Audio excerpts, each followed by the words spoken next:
I think these are the best of times and the worst of times, and sometimes it scares the dickens out of me. The best of times. Yes, I agree with Frank that, and all of you, I think, that it's very refreshing not to have the news be captive of a small group of elites. I think this is a really positive development. I'll give you an example. In Pakistan several years ago, when Benazir Bhutto was assassinated, the Pakistani media were, under the regulations there, unable to broadcast normally or publish normally what was going on. So a dentist, a man who works on the teeth, who was a blogger, who liked to look out of his window of his office and write blogs about how beautiful Pakistan is, suddenly found himself looking out and seeing violent protests out of his window. He turned out to be in a very strategic place. I don't know if any of you know about him. He's the Teeth Maestro is his blog. Famously, he began to be a good source of information for people about where are the demonstrations, either because they wanted to join them or avoid them. And so his blog became suddenly a political factor. He never intended this was not his goal, but suddenly this dentist was catapulted into fame. Then it turned out the government declared that Benazir Bhutto had hit her head on the top of her sunroof of her car and as she was coming up and down, and that this is what had killed her. But of course, someone had captured a video using new tools, mobile tools, and had captured a video that made it extremely clear that her head was bouncing back because she had been shot. You could just tell. So this video was really hot property, and the person who shot the video, could not take it anywhere. It was too dangerous in Pakistan to do this. And all the media were shut down, basically, because of the unrest. So what was this person to do? This person somehow got the video to the teeth maestro.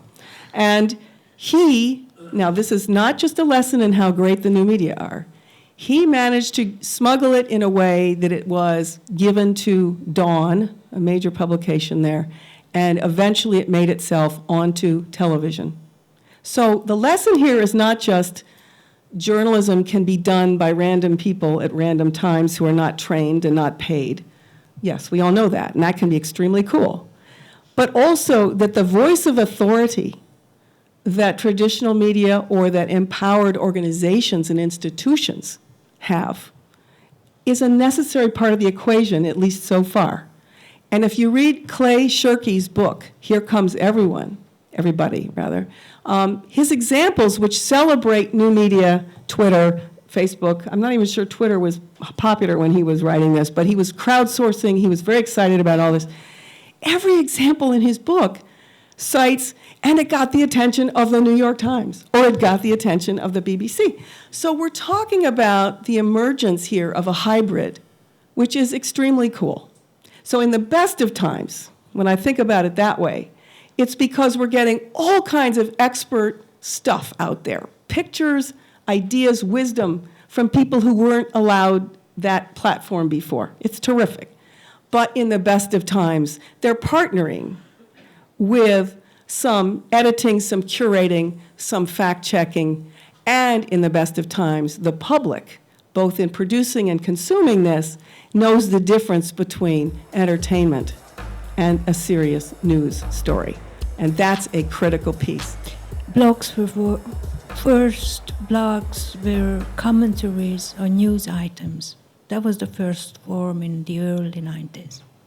So in that sense, often professionals, even professional journalists, collected some interesting articles and published them only in terms of, links and commented.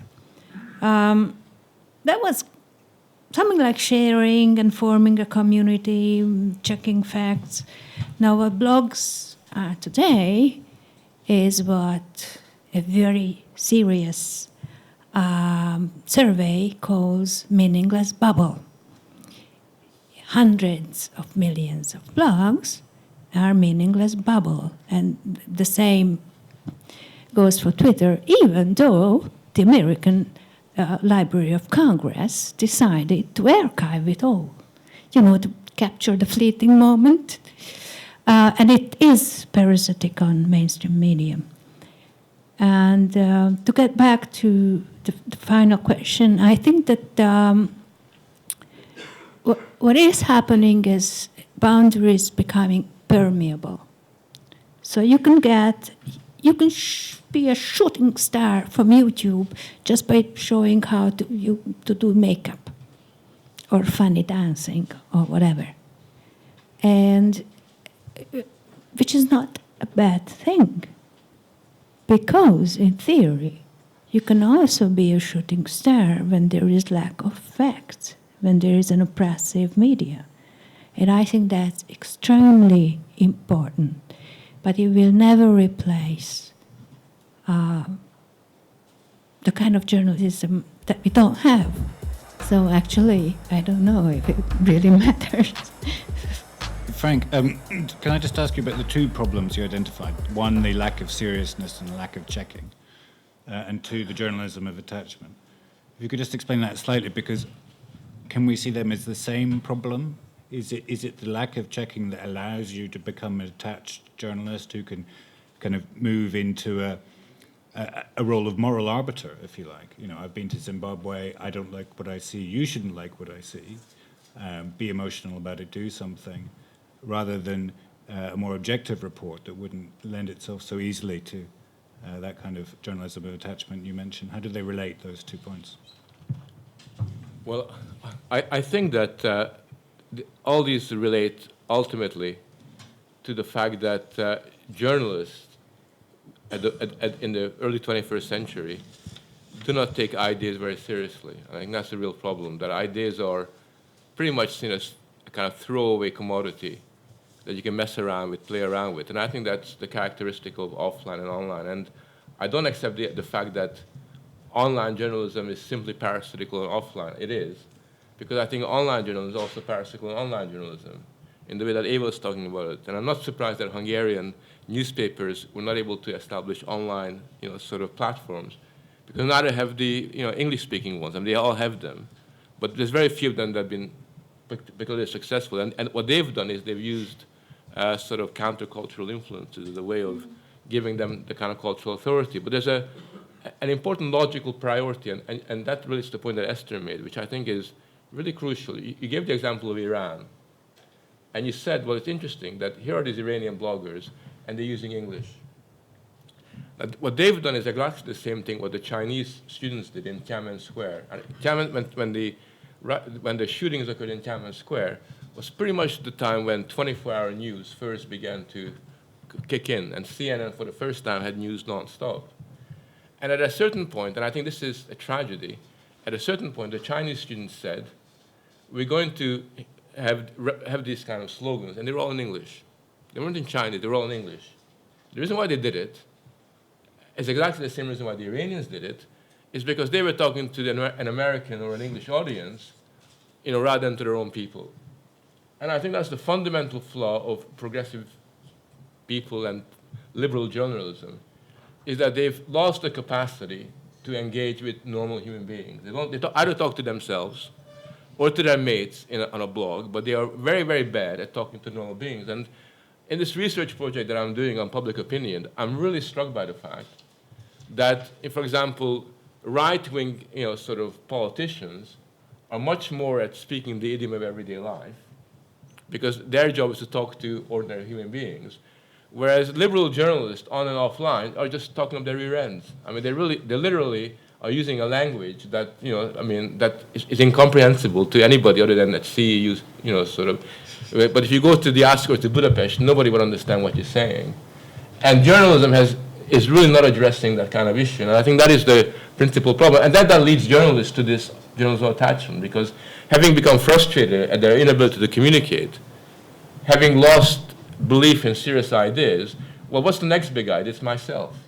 Because it's not that difficult to take yourself seriously, right? You don't take ideas seriously, but how do I look this morning? Sort of, what do you think of me? All the rest of that, how do I feel?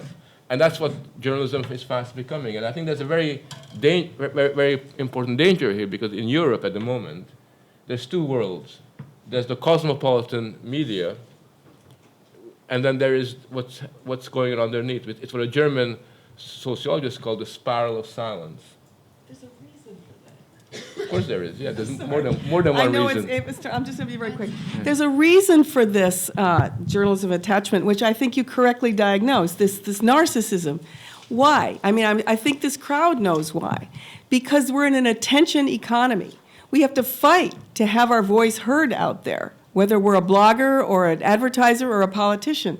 And in that kind of a world, you have to become more outrageous, you have to become louder, more passionate, more crazy, and you have to have an identity. So popularity, as you know, if you use Dig, that service that helps surface things, or you see which are the most emailed stories of the day, popularity is the metric of the news business today. I regret that. I think it's terrible. I preferred to be very unpopular as a journalist because it meant I was writing something painful and true.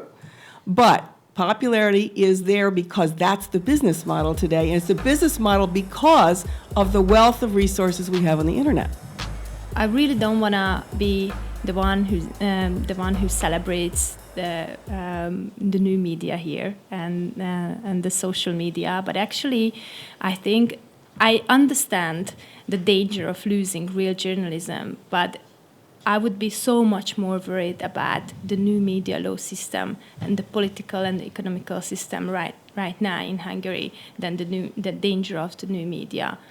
I know that the traditional role of a journalist has been changing throughout the last 10 years or so, but it's not the biggest fear right now, I think. I think there are crusades, and there are a few journalists, very few, I'm talking about Hungary, who are doing their job very well. The question is that what kind of spheres do they have to work in? Are they going to have the possibility to work? And it depends on the political situation. Or I don't know if you read that interview with Anna Maria Szalai today on Index and what she was saying about regulating the media. Right now she says that she's not going to regulate the user-generated content. I'm really curious how she would do that anyways. But maybe there are going to be online spheres where these journalists may possibly with like European fundings could work. If not, well, that's a big danger. What? Dr. House or any other mini-series on television. Okay, that's the best for common culture. Investigative journalism and the authority of the media. There is no way you don't have an authority for checking facts. No one can do it. No citizen. And if you look at in the media, for instance, what you usually see is just empty websites. They're supposed to be citizen journalists. They don't do it. They don't have the time. They don't have the expertise. So let's not have illusions about that. I think what the media does have, and to me this is really the issue is, and we're skirting around it all the time, is has the media got something to say? Right? I mean, that's the question. Is there something that needs to be said? Right? Because it seems to me that all this talk about commerce or business models or everything else assumes that there are these incredible journalists who are dying to say this incredibly important thing, but somehow they're being restrained by the forces that be. Whereas the reality is that most of the time there isn't strong opinions, there aren't truths that are being pursued, there aren't sort of real crusades on behalf of ideas. What there is a kind of sense of ennui and a certain complacency and a crisis of ideas. And I think that's really what is the distinct element. And I think almost everything that we're discussing is actually a reflection of that. Taking ideas seriously and taking the public seriously is something that we very much do at the Battle of Ideas. So people who can make it to that or other discussions that are going on, have a look in the brochure. It would be good to see you again, because I think our real responsibility for all of us is to keep pursuing truth whenever we can. We may not find it. If we do, life might be boring, but we should keep looking for it. So come to the Battle of Ideas if you can make it and get involved. Thank you very much, all of you.